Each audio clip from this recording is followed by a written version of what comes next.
teman-teman, gimana kabarnya? Semoga dalam keadaan sehat semua ya, amin. Untuk kesempatan kali ini, kami PT Sinergi Daya Mitra akan mengangkat tema webinar Why Agile. Kenapa sih harus belajar Agile? Tentunya penting sekali dalam kondisi saat ini yang sangat cepat berubah, penuh ketidakpastian, rumit, dan ambigu. Diperlukan mindset adaptif yang berorientasi pada perbaikan secara cepat dan merespon perubahan tersebut. Materi akan dibawakan oleh Bapak Muhammad Attar Janwar, PMP, PMI, ACP. Beliau adalah Agile and Project Management Consultant, Trainer, and Coach. Lalu, apa sih topik yang akan dibahas? Yang pertama, belajar mengenai agile mindset dan bagaimana cara mengimplementasikannya. Yang kedua, Bapak Atak tentunya akan berbagi pengalaman saat sebagai agile coach di sebuah perusahaan. Dan yang ketiga, kenapa kita penting untuk belajar agile. Dan yang terakhir, asal muasal terakhirnya agile. Oke, langsung saja tanpa berlama-lama lagi, mari kita persilahkan Bapak Atar untuk menyampaikan materinya. Saya ini mungkin bisa dikatakan cukup beruntung ya, karena bisa dapat kesempatan untuk belajar agile dan juga mengimplementasikannya. Karena agile itu nggak cukup hanya teori, harus diimplementasikan. Dan yang kedua, ada istilahnya bahwa kata expert, ya, kata expert itu berasal dari kata experience. Jadi expert without experience itu ibaratnya sayur tanpa garam gitu. Jadi kita butuh experience karena agile itu bukan sesuatu yang sifatnya teoritis, sifatnya sangat empirical sekali. Ya, jadi nanti saya akan sharing-sharing juga pengalaman saya selama ini. Alhamdulillah tahun ini saya dapat kesempatan emas kalau boleh saya bilang menjadi agile coach di salah satu perusahaan bisa dibilang perusahaan gede di Indonesia. Dan perusahaan itu sangat jauh dari IT, sangat jauh dari startup, sangat jauh dari industri kekinian. Itu adalah industri tambang, gitu ya, tambang. Industri tambang. Saya bekerja sebagai agile coach di holding BUMN Tambang Indonesia. Namanya MindID. Mining Industry Indonesia. Kita ngomongin agile tuh semuanya back to basic aja gitu ya. Semua back to basic. Apakah itu? Satu, komitmen. Udah, modalnya cuma komitmen saja. Sebagai contoh ya, ketika saya diundang oleh Pak Dhani Praditya, beliau minta saya jadi coach, saya tanya ke dia. Karena dia juga direktur milenial nih, ya kan masih muda. Saya bilang ke dia, ngomong lu gue aja. Bayangin ngomong sama direksi BUMN lu gue gitu. Saya bilang, lu kalau mau agile, tunggu dulu, gitu. Tunggu dulu. Ya. Sebelum nyuruh perusahaan-perusahaan di bawahnya MindID ini untuk gesit, tunjukin dulu lu bisa gesit. Kalau lu nggak bisa, nggak usah nyuruh orang. Oh gitu? Iya. So, di MindID kita jalin 3 sprint. Sprintnya apa? Nggak ada hubungan sama IT. Ya, nggak ada. Ngurusin operasional perusahaan tambang, bayangin. Nggak ada IT. Saya sama sekali belum pernah ketemu orang IT. Satupun di MindID. Belum pernah. Gitu. Ngurusin tambang, nanti kita lihat ya. Kita ada tools-nya juga kita gunakan dalam memanage itu semua. Ketika sudah ngerti cara kerjanya, karena nggak mungkin sekali sprint langsung ngerti, itu nggak mungkin, lupakan. Ya, kalau mau bekerja secara agile, itu jatuh bangun. Nyoba, gagal, bangun lagi, nyoba, gagalnya. Terus saja sampai beberapa kali sprint. Total 3 sprint kita coba latihan. Sampai mereka ngerti, baru kita nyuruh anggota holding kita menjadi agile. Gitu. Terus mereka nanya kepada saya, kriteria orang-orang seperti apa Mas Atar? 2 kriterianya. Nggak usah neko-neko saya. Mau belajar, mau kerja, udah itu aja. Ya. Mau kerja, mau belajar. Timnya harus cross-functional. Berbagai macam background. Ada orang tambang, ada orang operation, ada orang legal, ada orang finance, semua. Kumpulin jadi satu tim. Ada SK-nya, tanda tangan direksi. Ya mungkin saya agak lompat sedikit ya, mungkin kayak Mas Michael udah tahu yang namanya sprint review. Ya, mungkin teman-teman juga ada yang ngerti sprint review itu apa. Sprint review adalah salah satu seremoni agile di mana kita mendemokan apa yang telah kita selesaikan selama sprint. Persis kemarin nih, hari Senin kemarin. Senin kemarin, tanggal 21 Maret. Kita ada sprint review 3 berturut-turut jam 8 sampai jam 9 dengan PT Bukit Asam, ya, itu yang ngurusin batu bara. Jam 9 sampai jam 10 dengan Timah, ngurusin Timah. Jam 10 sampai jam 11 ada ngurusin dengan Inalum. Jam 8 udah mulai secara offsite ya, di kantor di Energy Building. Tiba-tiba Pak Dani Praditya ditelepon sama siapa? Coba. Wakil Menteri, Pak Pahala. Wamen nelfon.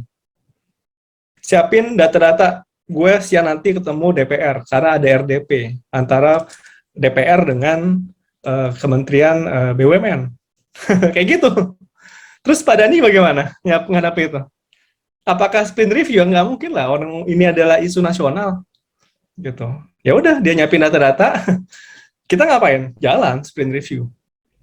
Tanpa kehadiran dia sebagai product owner. Selesai, belum ada acceptance, karena nggak ada product owner. Siangnya dia balik lagi ke kantor, ini sekali lagi nih, ngomongin komitmen. Jam 4, jam 5 selesai, dia datang ke ruangan kita, yuk kita sprint review, sampai jam 8 malam. Itu Direktur Holding BUMN. Jadi sekali lagi ya, saya bilang ke teman-teman, saya udah capek dengerin, mohon maaf, perusahaan mau agile, yang diminta komitmennya yang bawah-bawah. Saya bilang nggak bisa. Ya, ini seperti dulu waktu gue SMA, saya bilang kepada Dani. Ya, teman-teman gue ngerokok, dimarahin guru, nggak boleh ngerokok. Gurunya terus ke kantin ngerokok. Ada yang percaya nggak kayak gitu? Nggak ada yang percaya. Jadi kalau lu mau nunjukin gesit, tunjukin diri lu bisa gesit. Dan akhirnya tunjukin komitmen. Sampai 8 malam dijabanin. Direktur BUMN. Yang ngurusin berbagai macam anggota holding. Nah itu ya resepnya. Dan itu requires zero talent. Zero talent. Menjadi orang yang komit. Nggak butuh S1, S2, S3. Itu terletak di mana? Terletak dari etos kerja kita. Gitu. Jadi itu sebenarnya rahasianya. Dan ini saya kerjakan di perusahaan tambang BUMN, bisnisnya lebih tua dibanding umurnya dari negara Indonesia. Timah itu udah sejak zamannya Belanda. Jadi kalau ngomongin birokrasi, ngomongin budaya top down, wah ini rajanya nih BUMN ini. Gitu ya. Jadi kurang lebih itu sebagai pembuka. Dan saya alhamdulillah bisa hands on langsung ya, meng-coach mereka. Dan saya sendirian. Nggak ada yang lain. Saya menduplikasi diri saya ke orang-orang di Mind ID dan anggota-anggota holdingnya. Gitu. Nanti mungkin Pak Rara kita sambil cerita lagi ya mengenai Mind ID. Gitu. Sebelum saya lanjutin, ada pertanyaan nggak? Ada yang curious, kok bisa seperti ini? Silakan loh kalau ada yang mau nanya, bisa raise hand atau tulis di kolom chat ya. Gitu. Oke, lanjut. Ya, sekarang silakan akses link yang ada di sini. Saya ingin tahu ya di awal sesi malam hari ini, kalau teman-teman mendengar kata agile, ya apa yang menjadi bayangannya kita? Gitu. Apa sih maksudnya agile? Ya, silakan akses link yang ada di sini. Saya coba copy paste juga biar memudahkan buat teman-teman dalam mengaksesnya. Kalau mendengar kata agile, kira-kira apa yang diingat? Ya, apa yang terlintas di pikiran kita gitu? Silakan tulis, silakan akses linknya. Kemudian kita akan lihat bareng-bareng seperti apa nih potret teman-teman apabila mendengar kata agile. Nah, ini udah ada yang nulis nih, apa nih? Ngebut, cepat, tangkas. Silakan yang lainnya ya, ditunggu untuk mengakses link tadi sudah saya share, dan tulis 3 kata apa yang terlintas di pikiran teman-teman apabila mendengar kata agile.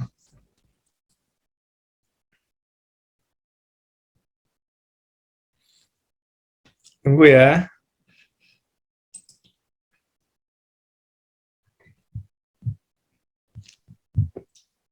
Oke, ini udah ada yang nulis. Continuous development, ada principles, values, betul ya. Tepatnya ada 4 values dan 12 principles. Silakan ditulis, ada yang nulis tangkas, flexibility. Ini bagus nih yang nulis flexibility nih. Ya, adapt with change ini mirip dengan flexibility. Ya, jadi saya sering ngobrol juga di BUMN ya dengan mereka gitu kan ya. Saya juga selain meng-coach BUMN, saya juga meng-coach perusahaan oil and gas, IT departemennya. Paralel saya jalanin. Ya, jadi nggak kebayang ya gimana sibuknya saya nge-coach BUMN, nge-coach perusahaan oil and gas. Saya pernah bicara dengan salah satu karyawan di perusahaan oil and gas. Kemudian kita ngomongin bahwa kita tuh perlu beradaptasi dengan perubahan. Gitu. Kita perlu membuat plan secukupnya aja, nggak usah terlalu detail. Kemudian kita fleksibel dengan planning tersebut sesuai dengan kondisi di lapangan. Nah, salah satu karyawan dari oil and gas langsung menyangga saya, "Wah, Mas Atar, kita nggak bisa kayak gitu kerjanya." "Oh, kenapa, Mas?" "Karena kita itu kalau ada project, kita mesti submit ke SLK Migas proposalnya. Ya, dan SLK Migas mintanya detail, lengkap. Kalau nggak di-approve inisiatif-inisiatif kita. Karena kalau perusahaan K3S, yang perusahaan oil and gas yang beroperasi di Indonesia, itu nggak boleh punya aset, asetnya punya pemerintah. Sehingga kalau dia mau membeli sesuatu, harus minta dana dari SLK Migas. Gitu.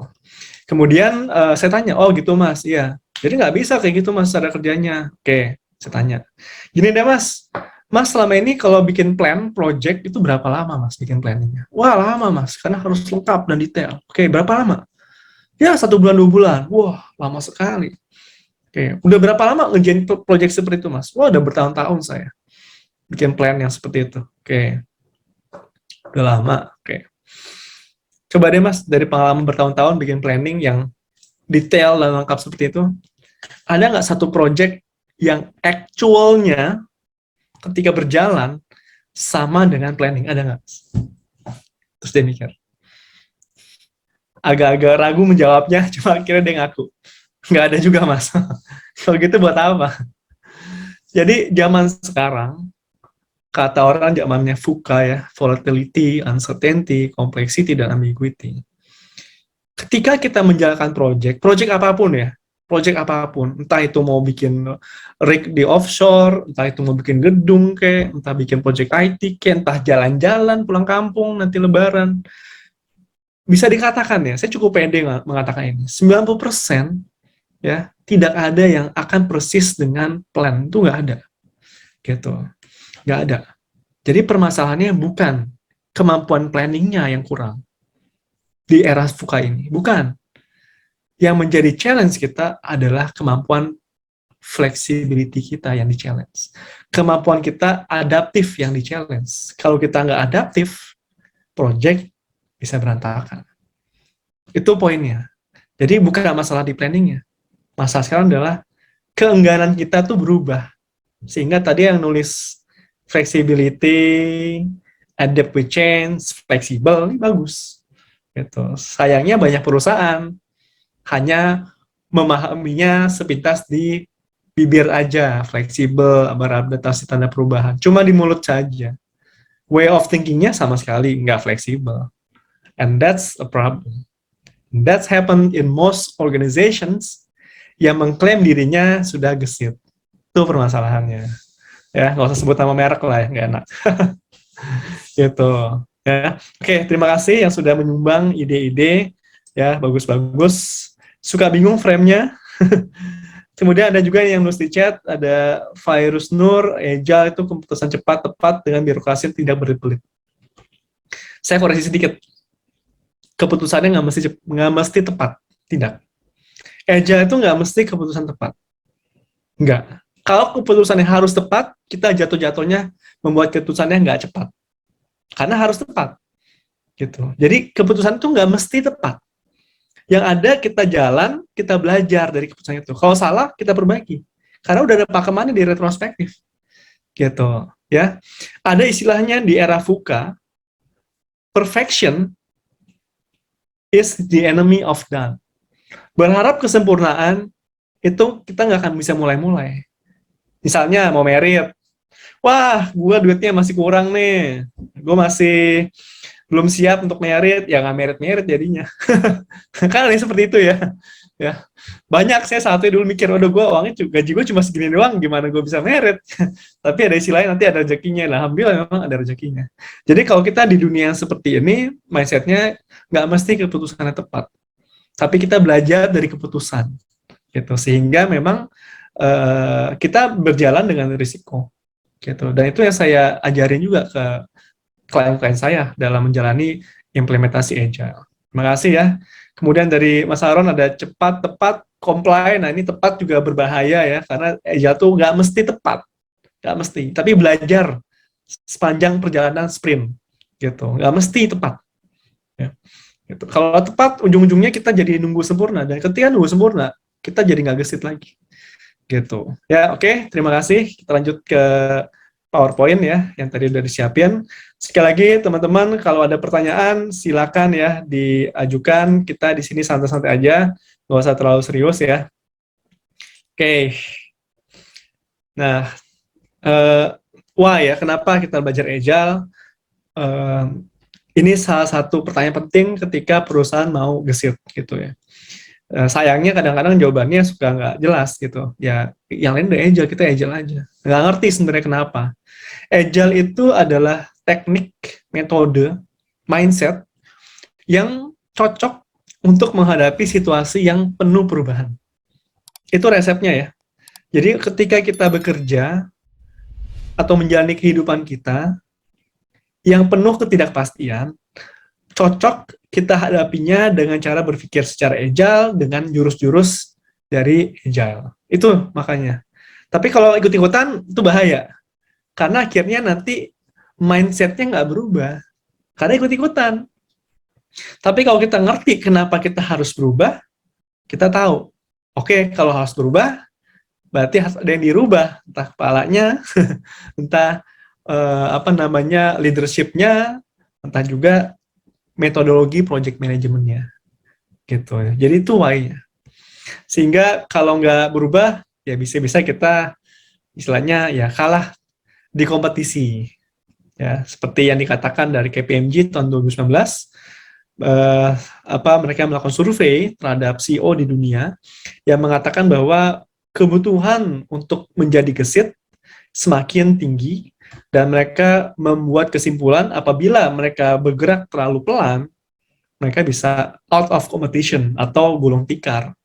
Gitu. Dan saya rasa di era pandemik seperti ini urgensinya akan semakin tinggi ya terhadap perlunya berubah menjadi lebih gesit ya, lebih adaptif terhadap perubahan. Sayangnya kalau kata McKinsey, berapa banyak perusahaan mau bertransformasi? Banyak sekali ya. Sayangnya yang berhasil menurut McKinsey nggak banyak. Ada berapa yang berhasil? Kata McKinsey, bukan hanya ya, 70%. 70% itu banyak ya. Dominasi berarti ini. 70% perusahaan yang punya cita-cita mulia untuk berubah, bertransformasi, gagal. Gak bisa mencapai tujuannya. Kenapa? Kurang training kah? Ya, kurang sertifikasi kah? Kurang apa? Ternyata kurangnya kembali ke basic lagi. Pola pikir dan behavior, perilaku. Ya. Lebih mudah bikin SOP, lebih mudah nyuruh-nyuruh orang, ya, karena langsung bisa dikerjakan, tapi merubah mindset, wah, susahnya setengah mati. Gitu. Nah, contoh kalau di Mind ID yang saya bisa sebagai coach ya, saya selalu bilang ya, kelemahan perusahaan mau agile ada di satu peran yang biasanya perusahaan nggak mau investasi. Itu adalah peran coach. Kenapa? Karena mereka merasa ini jadi biaya saja. Kita bisa kok, kirim aja training, ya kan? Ikut aja seru webinar, nanti balik-balik ajarin kita. Nggak semudah itu. Kenapa? Karena kalau kita mau mengubah behavior, harus ada orang yang berani ngomong kepada orang-orang di organisasi kita yang belum berubah behaviornya. Tapi kalau yang berbicara itu adalah anak buah dari suatu organisasi, dia akan kalah dengan hierarki.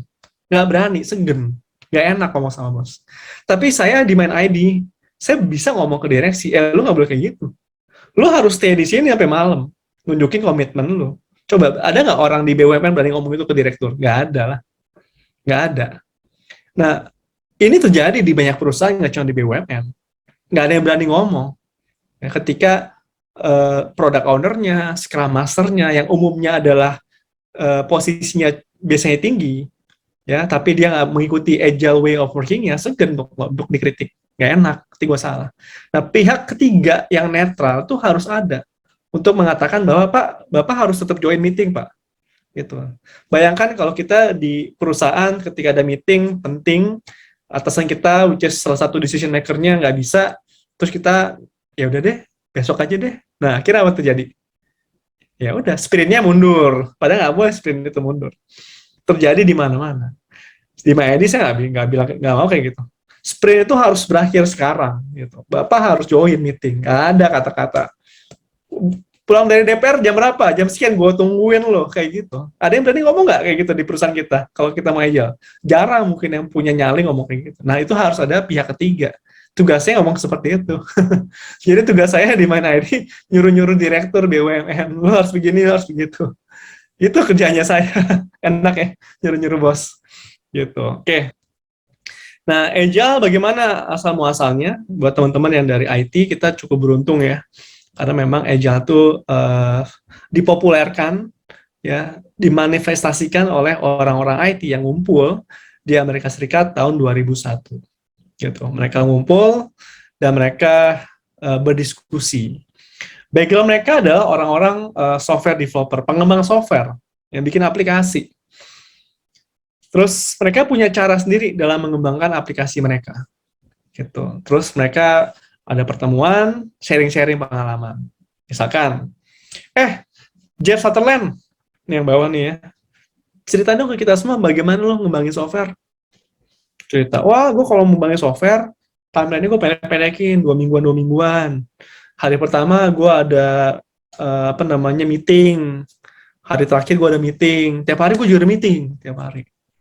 Tuh. Kemudian nanti ada giliran lain-lain cerita nih. Misalkan ditanyain si Alistair Cockburn yang atas baju hijau, lu gimana kalau megang project? Oh, gue kalau megang project juga mirip sih sama Om Jeff Sutherland gitu. Pendek-pendek juga, kita juga bikin metodologinya sesuai dengan kompleksitas dari project. Ke projectnya ya nggak terlalu sulit, birokrasinya, metodologinya kita bikin simple. Kalau projectnya lumayan ketat, ya kita bikin metodologinya juga disesuaikan. Nah, mereka sharing semua. Kalau tadi Jeff Sutherland menceritakan metodenya dia, dan dia nyebutnya adalah namanya Scrum. Kalau Alistair Cockburn, dia nyebutnya adalah Crystal. Yang lain punya semua way of working-nya dan nama-namanya. Tapi mereka punya kesimpulan, oh ternyata mirip-mirip kita ya kerjanya ya. Timeline-nya pendek-pendek, kita juga belajar sepanjang project, kita banyak interaksi dengan klien kita ya, supaya tidak ada perbedaan persepsi dalam pembuatan aplikasi. Iya, mirip-mirip ternyata. Terus karena mirip-mirip, kenapa nggak kita bikin atau cari istilah nih yang memayungi ya metode-metode kita yang istilahnya berbeda-beda gitu. Ada Scrum, ada Extreme Programming, ada Crystal, ada DSDM, macam-macam. Akhirnya mereka berembuk. Oke, cari kata apa ya kira-kira ya yang bisa mewakili metode-metode kita. Nah, long story short, akhirnya mereka menemukan satu kata, dan kata itu adalah agile. Itulah cerita lahirnya Agile Software Development Manifesto.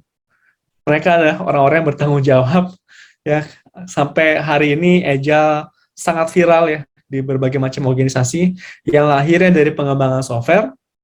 Hingga hari ini saya mencoba mengimplementasikan di dunia tambang. Gitu. Dan saya juga nggak ada hubungannya sama tambang, saya orang IT. Jadi kalau mereka ngomongin segala macam terminologi di batu bara, timah, emas, wah, saya jadi orang yang paling bodoh, nggak ngerti sama sekali. Tapi way of working-nya saya ajarin. Gitu. And it works, it really works. Nanti saya ceritakan ya pengalaman saya di situ. Jadi inilah ya dari mana Agile berasal. Setelah mereka mendesain, mereka membuat website namanya agilemanifesto.org. Mereka tulislah yang namanya Manifesto for Agile Software Development. Terus tinggalin websitenya, pulang dari Utah, kerja lagi seperti biasa, ya normal aja. Nggak ada yang mereka expect apapun dari pembuatan website mereka, agilemanifesto.org. Mereka nggak sadar satu hal. Ternyata website mereka banyak yang ngintip. Banyak yang curious. Emang gimana sih Agile itu? Dipelajari, akhirnya jadi viral sampai sekarang. Dan ini menjadi DNA-nya banyak perusahaan startup. Sampai akhirnya ya perusahaan-perusahaan besar seperti BUMN mencoba copy paste modify. Emang gimana sih startup kerjanya? Apakah berbeda dengan kita atau sama? Nah, startup bisa lahir langsung dengan OE-OE DNA-nya DNA Agile. BUMN OE-OE bukan kolonial. DNA-nya kolonial. Tapi jangan salah, saya pernah melihat startup langsung dengan kepala mata sendiri di mana Agile-nya tidak bisa bekerja. Saya merasakan juga, mengalami juga perusahaan seperti BUMN yang saya coach, yang notabene sangat jauh dari dunia Agile, ternyata bisa menjadi perusahaan yang gesit. Dari manakah itu? Ya nggak salah ini kata-kata dari McKinsey. Tergantung dari pimpinannya. Jadi balik lagi semua. Ya, kalau kita mau gesit, butuh komitmen dari pimpinan, tone of the top. Kalau itu terasa nggak ada, to be honest ya, saya bilangnya dari sekarang, itu adalah faktor penting yang kita harus usahakan bisa diwujudkan. Itu. Bukan berarti nggak mungkin bisa, ya kalau agile mindset, nggak ada yang nggak bisa. Jadi nggak boleh saya bilang susah atau nggak mungkin bisa. Bisa, ya. Tapi ada PR besar yang menanti kita, yaitu mengengage dan meyakinkan bos-bos kita supaya mau seperti itu. Tentu PR-nya nggak mudah. Gitu. Oke ya, nah oleh karena itu dengan kegesitan yang kita lihat di dunia IT, akhirnya banyak inovasi-inovasi lahir ya dari perusahaan-perusahaan startup yang dulunya telepon hanya ada di satu tempat di rumah, satu nomor, ya kan? Mungkin teman-teman sebagian besar di sini nggak tahu atau nggak mengalami era tersebut ya. Saya mengalami era tahun 80-an ya, di mana ya telepon, pesawat telepon namanya ya. Telepon, satu telepon di rumah. Kemudian tahun 94-an mungkin saya ingat salah satu teman saya, bapaknya pengusaha, punya mobil, ada mobil telepon. Wah, saya lihat keren amat mobil telepon, gaya banget. Mobil telepon kita tetap melakukan satu hal, ya, yaitu nelfon, tapi bisa mobile, ya di dalam mobil soalnya. Terus mungkin tahun 96, 97, wah udah ada handphone, ya, di mana kita nggak ada terhubung dengan kabel sama sekali. Itu zaman-zamannya dulu Nokia, zaman-zamannya Ericsson, Siemens, ya, menjadi merek-merek yang apa ya identik dengan perusahaan yang inovatif, gitu. Terutama Nokia. Kemudian dari handphone itu kita bisa nelfon dari manapun, ya selama ada sinyal. GSM tapi dulu ya, belum 3G, 4G. Kemudian mungkin sekitar tahun 2005-an ya, telepon itu sudah mulai diisi dengan fitur-fitur buat entertainment seperti musik ya. Musik MP3, ada iPod dulu mungkin ya, teman-teman ingat. Kemudian jadi kita nggak sekedar hanya nelfon, dengan mobile phone kita bisa juga mendengar musik. Kemudian tahun 2008 kali ya, itu ada BlackBerry Messenger, BBM. Mungkin di sini sudah ngerasain ya BBM. Kita bisa chatting dari handphone kita lebih sering chatting mungkin ya daripada nelfon akhirnya. Kemudian Android dan iPhone mungkin mengubah segalanya ya. Kita nggak sekedar bisa nelfon, chatting dari handphone kita bisa literally melakukan banyak hal ya. Kita bisa zooman, kita bisa bertransaksi keuangan di handphone kita bisa cari duit dari handphone kita, bikin konten, upload di YouTube, dari satu device doang bisa gitu ya, luar biasa. Jadi kehidupan kita itu sudah didominasi oleh teknologi. Apalagi dengan adanya COVID-19 ini. Udah praktis, nggak lepas dari gadget kita. Sampai akhirnya perusahaan-perusahaan yang mendisrupsi, ya kan, bisnis-bisnis yang existing itu mulai menjamur. Di Indonesia kita bisa berbangga ya, ada banyak perusahaan yang bisa menjadi perusahaan startup, ya, unicorn. Sebut saja Tokopedia, Gojek, Traveloka, Bukalapak, OVO. Tapi juga baru-baru ini ada tambahan ya, list dari unicorn kita. Mungkin ada yang tahu, tulis di kolom chatnya. Unicorn terbaru dari Indonesia, apa namanya? Silakan. Tulis di kolom chat. Perusahaan unicorn terbaru. Yuk, saya pengen tahu nih. Jangan pada tidur semua nih, nggak ada suaranya. Silakan ditulis perusahaan unicorn terbaru dari Indonesia. Oh, ada Ajaib ya. Oke, dompetku. Kok nggak ada yang saya tahu ya?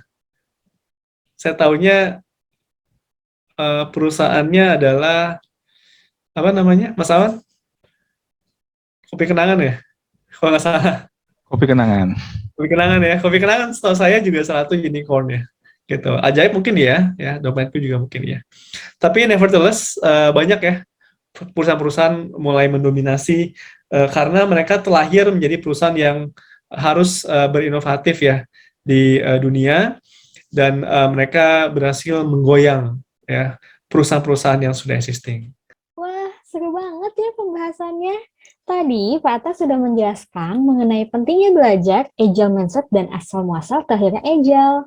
Terima kasih sudah meluangkan waktunya untuk teman-teman semuanya mendengarkan webinar ini. Untuk materi webinar Why Agile selanjutnya, sampai jumpa di part 2. Bye-bye!